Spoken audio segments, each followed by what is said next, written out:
Tu préfères quoi comme, Moi, ce que je... les solos, les groupes, les sons de... moi, je préfère les duos, moi. Ouais. Tu vois, les duos, Bohan Ruth, ouais. Tu prends Georges Nguyen Macré, tu vois, ça c'est exceptionnel.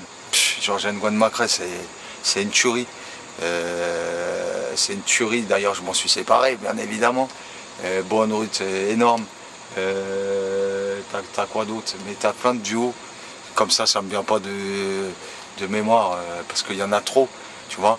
Mais t'as Ashford and Simpson, pour te dire. Isaac Hayes. Isaac Hayes solo, tu vois. Isaac Hayes, bête de voix.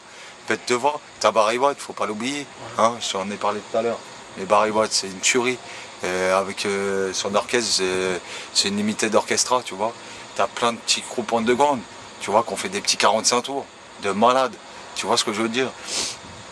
T'as plein de comment? En Italie, c'est pareil, j'en reviens toujours à ça parce que je kiffe l'italien en fait. T'as du canadien de malade aussi, tu vois, t'as du belge, t'as de partout. Moi, ce que j'aime, c'est la sweet soul aussi. La sweet soul, ça me bouleverse, tu vois.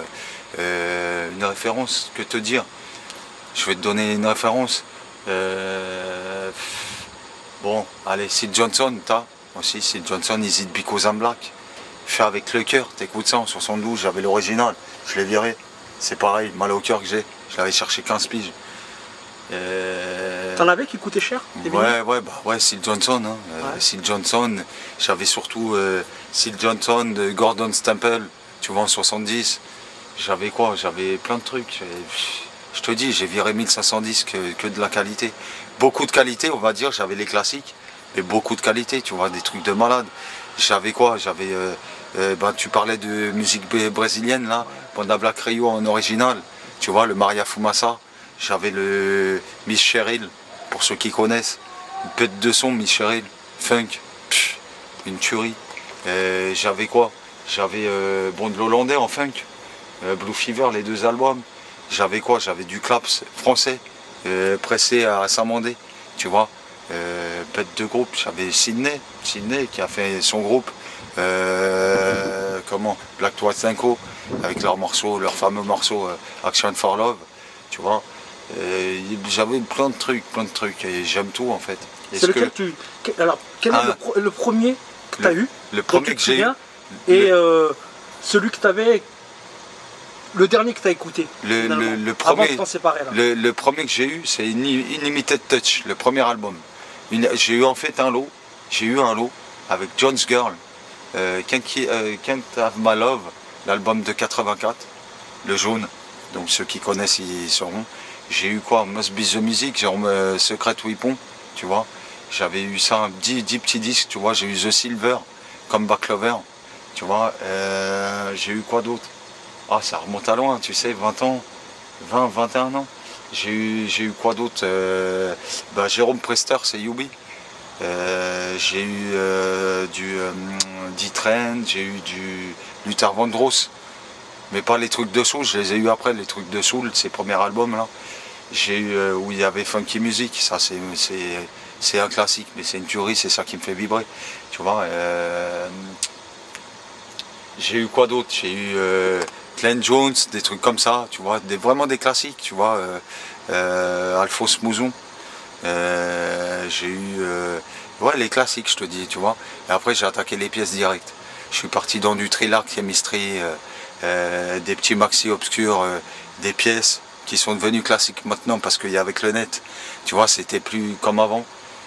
Quand je parle de ça, j'ai eu une boutique qui a capoté parce qu'il y a eu le net, tu vois. C'était One Way Disc, c'était le deuxième One Way. Elle était à Richelieu-Drouot, entre Opéra et Richelieu-Drouot, rue de Marivaux. On a duré 1 an et demi, une pète de boutique. Moi séparé, j'étais obligé parce que ça suivait plus. Je m'étais pris la tête avec un de mes associés.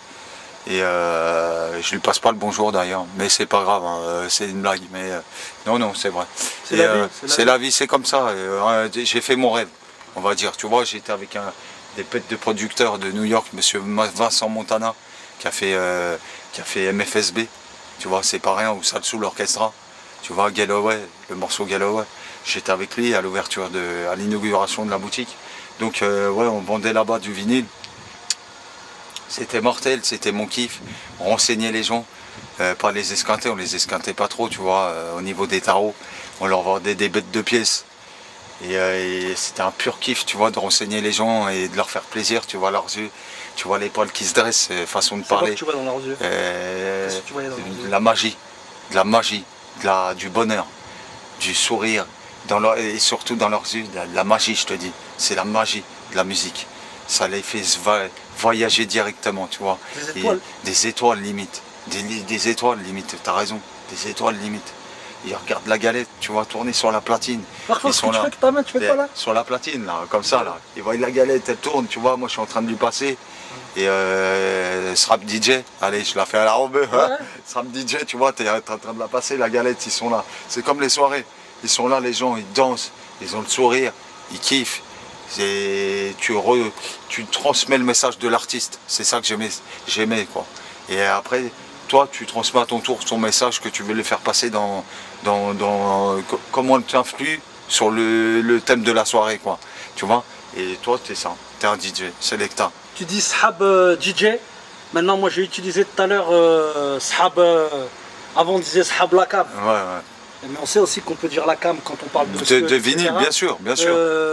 Quand je te dis Sahab la soul, ouais. c'est une famille, la soul. Ben oui, c'est dans les quartiers, bah, en bord des quartiers. Bien tout à l'heure, sûr. on discutait, dédicace aux deux personnes qui étaient avec toi tout à l'heure, avec qui on discutait et que tu es super sympathique. Et bien sûr. Qui s'y connaissaient en funk, soul, et ils écoutaient d'ailleurs quand tu étais sur YouTube.2, tout ça. Et ouais, si je te dis Sahab la soul, la funk, qu'est-ce que ça t'évoque? La famille. C'est la famille, ça, c'est les amis, c'est toutes les recherches, tu vois, de vinyle qu'on a fait, tu vois, les conventions, les salons, parce qu'on a tout fait. C'est appelé non-stop à la recherche des disques, tu vois. On bougeait, tac, au Tréport partout. On bougeait en Angleterre, tu vois. On bougeait à la recherche des galettes, quoi. Ils appellent ça les galettes, tu vois, parce que les galettes de vinyle, tu vois. On partait, on fouillait les anthropes, tu vois, tu rentres, t'es tout noir le soir. Les anthropes? Les anthropes, frère, où t'as tous les vinyles, tu vois, où c'est entreposé, quoi. Bon, j'ai pas eu la chance de faire New York, j'ai envoyé mon pote. Et moi, j'avais pas les moyens de partir là-bas. Et c'est lui qui partait, qui avait les connaissances, tu vois, et je le laissais faire. Pourtant, il m'avait dit de partir. Mais je pouvais pas, malheureusement, pour ma vie de famille, je pouvais pas partir. C'est un rêve pour toi là d'aller à New York? D'aller à New York, absolument. Absolument. Qu'est-ce que c'est quoi l'odeur là? L'odeur, qu'est-ce qui se passe? L'odeur, c'est je vais enfin être à la source. Je vais être à la source pour moi. Je vais être à la source. Comme je te disais, il y en a de partout, de la soul et de la funk. Mais vraiment, les États-Unis, ça représente la soul. C'est là que ça a démarré, tu vois, pour moi. Et partir là-bas, c'est mon rêve. Les pètes de boutique underground. T'as les gens qui vendent sur les couvertures, sur les trottoirs, ils sortent ça de leur grenier, tu vois. Et tu fouilles les galettes, tu tombes sur des machins de ouf. Mais tu fais quoi? Vas-y, ton geste là, là, tu fouilles les galettes. Là, je fais pas le DJ, c'est comme tu fouilles les bacs, tu vois. Comme tu fouilles les bacs, t'épluches les vinyles, tu vois ce que je veux dire. Bim, bim, bim. T'as vu, t'as des doigts de pianiste, hein, et il est là le nono. T'inquiète, t'épluches les vinyles, là. Tac, tu sors les galettes, bim, bim, bim, bim, bim, tu les sors là. Après tu kiffes, t'es là, tu rentres chez toi, tu kiffes, la galette, tu la poses sur la platine, un petit scratch, et après c'est parti, tu vois ce que je veux te dire. Et ouais, c'est comme ça là. Hein. C'est un parcours. Voilà, c'est un parcours, et ouais. Tu vas chercher la galette, après tu arrives chez toi, d'abord tu l'épluches, tu vois. D'abord tu l'épluches, tu l'écoutes bien attentivement pour voir si ça craque pas, tu vois. Même s'il y a une petite rayure, tu regardes. Tu te mets dans ton salon, canapé, un petit sirop, bim, et tu laisses tourner la galette. Pur plaisir. Même les morceaux claqués, tu les écoutes. Tu vois ce que je veux te dire? Et après, tu reviens sur le morceau que tu kiffes. Et là, tu commences à danser là. Get down. Tu vois ce que je veux te dire? T'es là. Ouais, t'es tout seul chez toi. Hein. Mais tu te crois en botte. Tu vois ce que je veux dire? Tu sens le col de la tarte. Tu sens le col la tarte, vas-y, tu fais de la coupe à l'eau chaude. Moi j'ai plus de cheveux, mais tu vois, tu sors la coupe à l'eau chaude, bim, bim, bim, les lunettes, tout, et tu tapes c'est tout, des barres. Là tu danses comme le mec d'Ayam là. Voilà, je danse le Mia, tu vois, c'est ça, c'était nous à l'ancienne. Maintenant la crapule, il a sorti je danse le Mia, mais c'était ça. Hein. Tu sortais le survêt, le trois quarts sur le bras, tu vois, et tu tapes des S, tu vois ce que je veux dire, un pas en avant, deux pas en arrière, hop, hop. C'était à l'ancienne, c'était la bonne époque. On pourrait refaire ça, mais c'est plus la même ambiance, il n'y a plus la pêche, tu vois. Maintenant, c'est plus en underground, c'est plus en salon. Tu fais ça entre amis, tu invites des potes, bam bam, tu mets la galette. Ça se fait beaucoup, ça, d'appartement. C'est ça. Maintenant, c'est ça, c'est devenu ça. Ouais. Les soirées, c'est plus ce que c'était, comme je te disais avant, tu vois, refrain. C'est que de l'escroquerie. Ils t'esquintent les reins, tu passes même plus, tu as que des embrouilles, tu passes même plus de bonnes soirées. C'est à qui sera le mieux. Maintenant, c'est à la bonne franquette, à la maison. Justement, tu disais tout à l'heure, il y a quelque chose qui m'intéressait. Tu disais ça d'une manière un peu provocatrice, hors caméra. J'ai peut-être envie que tu en parles un petit peu aussi, parce que je pense que ça reflète ce que pensent beaucoup de personnes. Quand tu disais, finalement, cette musique-là, c'est pas nous qui la faisons. Nous, on la partage seulement. Il y en a, quand ils ont cette musique-là, c'est comme si, en fait, ils la faisaient. C'est comme si... Tu peux parler de ce phénomène-là? Bien sûr. Bah, tu as plein de DJ, c'est des grosses têtes. Tu vois, ils prennent le melon, tu vois ce que je veux dire, au lieu d'être humble. C'est pas toi qui le fais le son. Toi, tu es juste un fouineur, tu cherches la galette. Et moi je pense comme ça, moi. Moi, je cherche la galette, je fais profiter les gens. Je vais pas les faire, parce que j'ai galéré à la trouver, je le mets dans le coin, c'est pas ça, c'est pas ça. La black music, c'est le partage. Parce qu'eux, ils ont partagé, les artistes, ils ont fait ça avec rien, leur trip. Et là, justement, c'était d'élever leur peuple. De montrer que le peuple il pouvait s'en sortir, tu vois ce que je veux te dire. Et tu as des petits DJ à la mort malneux, excuse-moi de m'exprimer comme ça, mais c'est ce que je pense. Et puis ils savent qui je suis, ils peuvent venir me voir, j'en ai rien à branler. Je parle un peu mal, mais c'est pour leur dire. Tu vois, tu as des petits DJ, ils cachent, ils disent je te dis pas. Tout le geste que tu fais, c'est... Ils cachent, ils disent je te dis pas, tu vois, ils cachent là, allez. Mais je leur fais, mais allez, va faire un tour. Tu vois ce que je veux dire. La musique, c'est pour faire partager. Même si c'est 150 E, 200 E, 1000 E, Mais c'est pas ça la vie, frère. La vie, c'est que tu partages. La vie, c'est le partage pour moi. Tu vois, c'est comme le peuple. Tu vois, t'as des blacks, t'as des blancs, t'as des jaunes, t'as des machins. Et ben quand il y a l'union, c'est là que t'es le plus fort. Ben, la musique, c'est pareil, c'est un partage. Ça se donne. Et comme je te dis, t'es pas l'artiste, mon pote. Tu vois, faut donner. C'est comme ça. Et les artistes, c'est ce qu'ils voulaient. C'est pas que tu les laisses dans ton coin et que tu écoutes en solo. Faut kiffer, tu vois. Moi c'est comme ça que je pense. Maintenant, t'as plein de petits cons qui font comme ça, tu vois. Qui pensent pas aux autres, pensent qu'à leur gueule, ils cachent. C'est quoi ça, tu vois? Moi non, je pars pas de ce principe-là. Ça te met en colère, ça t'énerve? Ça m'énerve, ça, tu vois. Après, ils jouent les boss, tu vois. C'est quoi ça? T'es pas l'artiste, je leur dis. C'est pas toi l'artiste. Mais par exemple pour les collectionneurs, on sent chez les collectionneurs ils ont beaucoup qui par exemple ont une fierté, c'est la fierté d'être expert, d'avoir des connaissances, de s'y connaître. Il y en a, comme tu dis, qui restent humbles, même alors qu'ils ont une grande connaissance, et tu en as d'autres, tu sens aussi que quelque part c'est une recherche de reconnaissance. Ils veulent se prouver quelque chose. On dirait qu'ils veulent se prouver quelque chose, tu vois, ils arrivent, nanana, ils roulent des mécaniques. Je connais les années, je connais les morceaux, je connais. Mais moi aussi je connais, frère. Je connais pas tout, attention, tu connais jamais tout dans la soul funk. Hein. Voilà, t'en découvres tous les jours. Hein. C'est pas tu vas arriver et puis hop, tu connais tout. Hein. C'est pas ça. Même moi je suis. Il y a des gens, j'ai connu des gens, mais je suis tombé sur le derrière. Ils avaient tellement de connaissances et pourtant eux-mêmes ne connaissaient pas tout. Tu vois, mais moi quel effet ça te fait ça quand tu rencontres une personne? C'est énorme, des frissons, du respect, du respect. Alors que le mec il est humble, il dit pas nanana, un peu comme ces petits cons là, qui sont j'appelle ça les petits parvenus de la funk soul là, tu vois. C'est pas ça, le mec il est humble. Moi je me suis inspiré de ces gens là, tu vois. Tu vas chercher ton son, tu fais ton kiff, tu partages. Et c'est ça mon kiff moi. Et ben quand tu rencontres des gens comme ça là, ça te remet dans le droit chemin où ça te fait descendre ton piédestal. Tu vois ce que je veux dire? À savoir, rester humble. Parce que tu n'en connais jamais. Tu n'en as jamais fait le tour. Tu vois ce que je veux dire? Tu trouves toujours des petits sons, des petits... Pas besoin que ça coûte cher. C'est juste la sonorité quand elle vient, le rythme. Si ça te fait l'émotion, il faut que ça te donne une émotion. Voilà, c'est simple. Et l'émotion, tu l'as avec un petit son, aussi bien qu'il soit cher, qu'il soit tout petit. Hein. Tu prends The Boss en réédition, James, tu le mets sur la platine, frère, tu vas avoir les mirettes, vont faire les poils qui vont s'hérisser. Hein. Tu mets The Boss ou James, The Boss ou Payback, sans archi samplé, machin, nanana. C'est de la tuerie. À côté de ça, tu vas prendre un Mike James Kirkland, Doing It Right. Non, mais le titre du morceau, c'est Doing It. Tu vois, c'est pas Doing It Right. Mais dans la chanson, c'est Doing It Right. Et ça, je l'avais en original. Une tuerie, une pure tuerie, tu vois ce que je veux dire? Donc, non, quand je rencontre des gens comme ça, c'est ça qui me fait plaisir, tu vois. C'est pas le mec qui va se la péter. Ça, je l'évite. Je le laisse dans son coin avec son kiff. Si ton kiff, c'est pas partager la musique, eh ben va faire caca, comme je leur dis. Hein. Choisis lequel, laisse-moi 30 000. Tiens, tu peux le faire, hein, le geste. Hein. Filme-le. Hein. Regarde. Choisis lequel, là. Choisis lequel. Mais ouais, c'est trop des...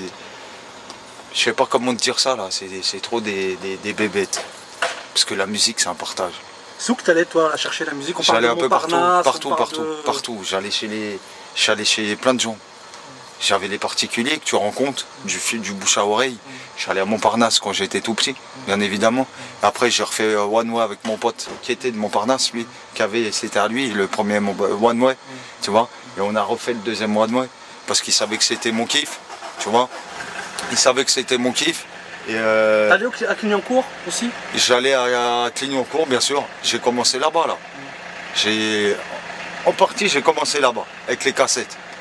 Mais il y a longtemps, quand j'étais tout petit, tu vois, 15-16 ans, cassette, bim bim.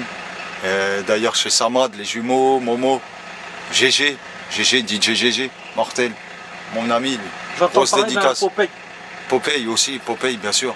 Popeye, bien dédicace sûr. À Karim qui a Clignancourt. Ouais, Karim à Clignancourt et Gear aussi. À Marché Dauphine. Ouais, voilà. Et Gear, la boutique de Gear. Hein, et vous avez un beau mur, hein, les amis. Hein. Vous savez, hein, vous avez un beau mur, j'ai regardé un peu sur le net là. Chapeau, hein, les gars. On se demande, vous fournissez pas chez des gueux, hein, les gars. Bref. Et ouais, mais plein de gens. J'allais, comme je t'ai dit, les anthropes, les particuliers, tu sais, les salons, dans les salons. Tu as amené à rencontrer plein de marchands aussi, des particuliers. Donc tu vas un peu chez tout le monde. Et puis de fil en aiguille, tu constitues ta collection comme ça, quoi. Et tu fais ton petit bonhomme des chemins. Et là, combien de temps pour 20 ans, plus de 20, ta collection? Plus de 20 ans.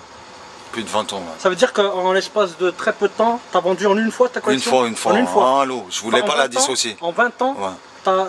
Tout ce que tu as constitué, tu l'as vendu en une fois? Une fois. Mais ça a dû... ça m'a fait mal tout à l'heure, justement. Ouais, ça m'a fait mal au cœur. Ah bah ça m'a fait mal au cœur. Intoxication, je sais pas. Non, c'est pas ça. C'est que j'avais un besoin financier. Ouais. Je te cache pas. Ouais. Et de nos jours, il n'y a personne qui t'aide. Ouais. Tu vois ce que je veux dire?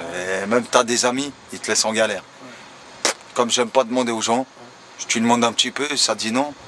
Allez, j'avais ce truc-là, j'ai vendu la collection, mais les amis, je vais la refaire.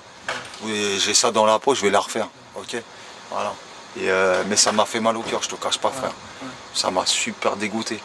J'ai vendu, ben voilà. Il n'y a plus les bébés, bon, il y a les sons dans la tête, hein, tu vois, c'est pas le problème. Là, t'écoutes sur internet, en ce moment, t'écoutes de la soul? Ouais. T'écoutes quoi? J'écoute quoi? Très bonne question. Mike James Kirkland, de la suite. J'écoute beaucoup de suite. Des classiques aussi. Les classiques, ça me fait vibrer actuellement. J'écoute du Barry White, du James, de la funk soul italienne aussi. Toujours, j'en reviens. Hein. Je suis relou avec ça, mais c'est ça, ça me fait vibrer aussi. J'écoute quoi? J'écoute de la canadienne aussi. Beaucoup de musique canadienne, funk canadienne. Du boule noir, mais pas aimé d'amour, hein, on se doute bien. J'écoute le morceau Le Boom Boom du bonheur, parce que je le vis actuellement, grâce à ma collègue que j'ai vendue. Et j'ai pu emménager avec ma petite femme tout tranquille, et voilà, et c'est pépère.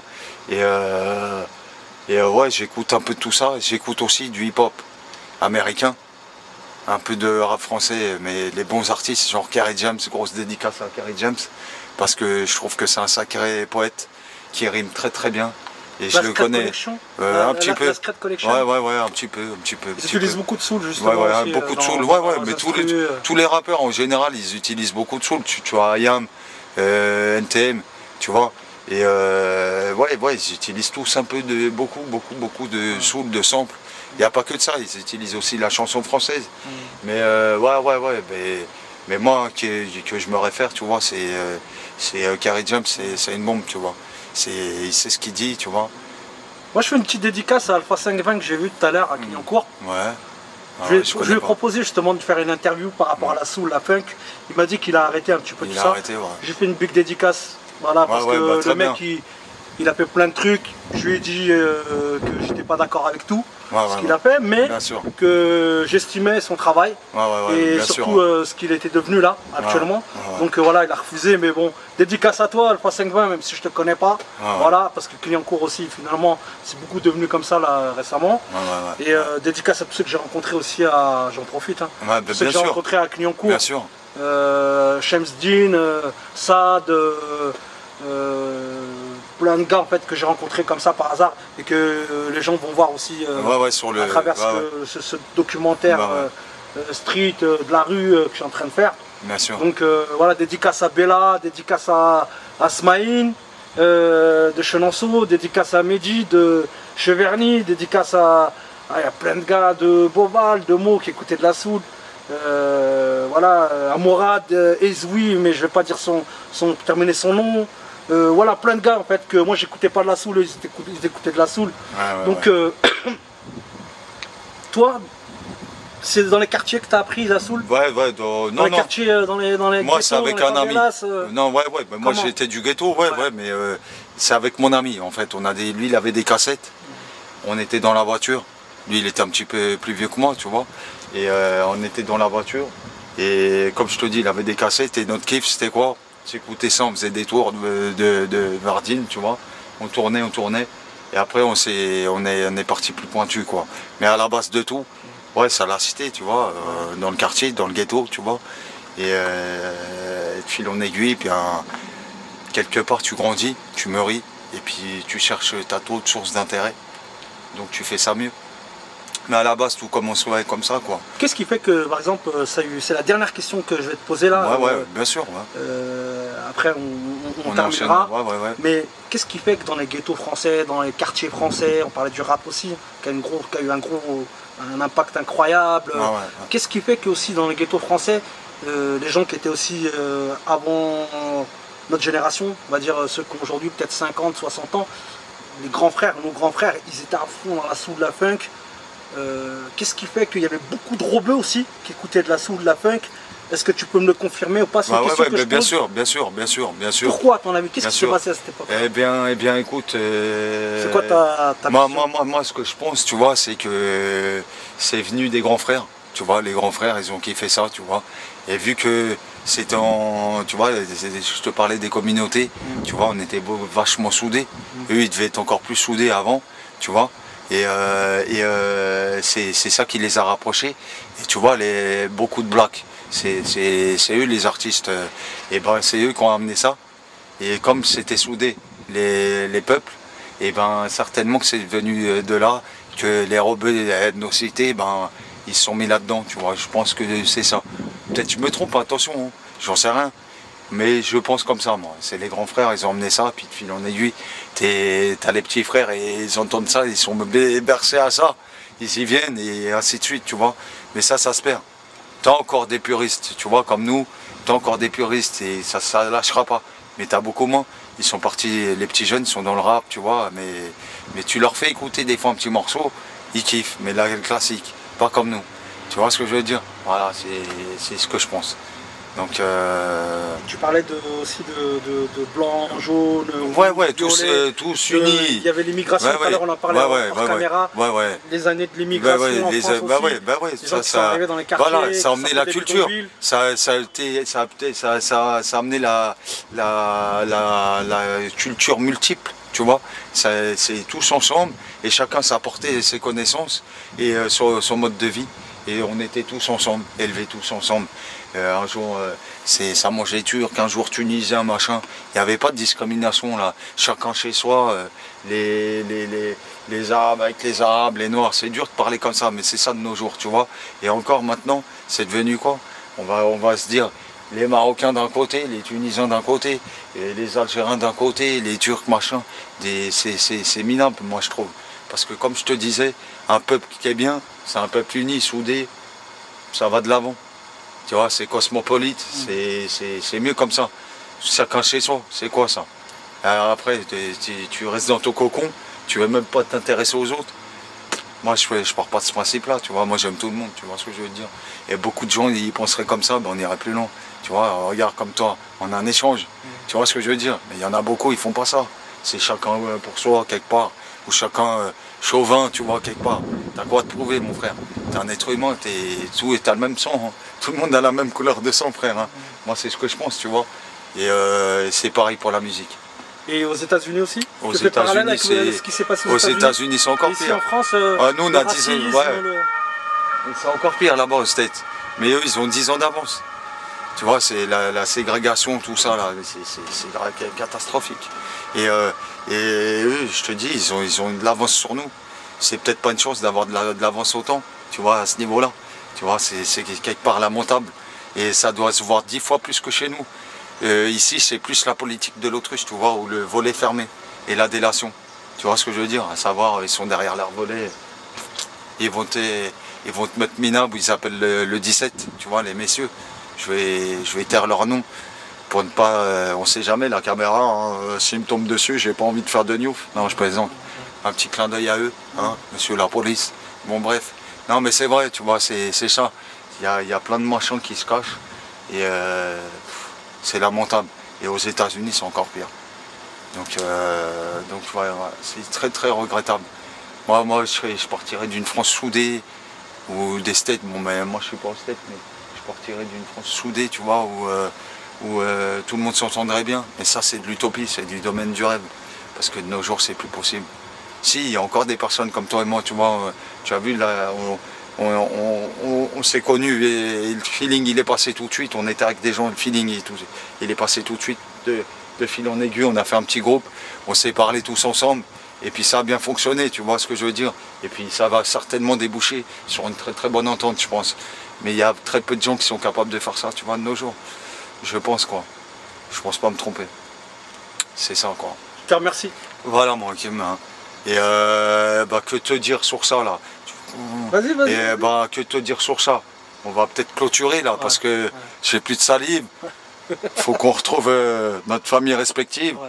Mais on va vous refaire ça bien là, si vous voulez. On vous fera le deuxième volume, mais à la cool. Ça c'est de l'impro.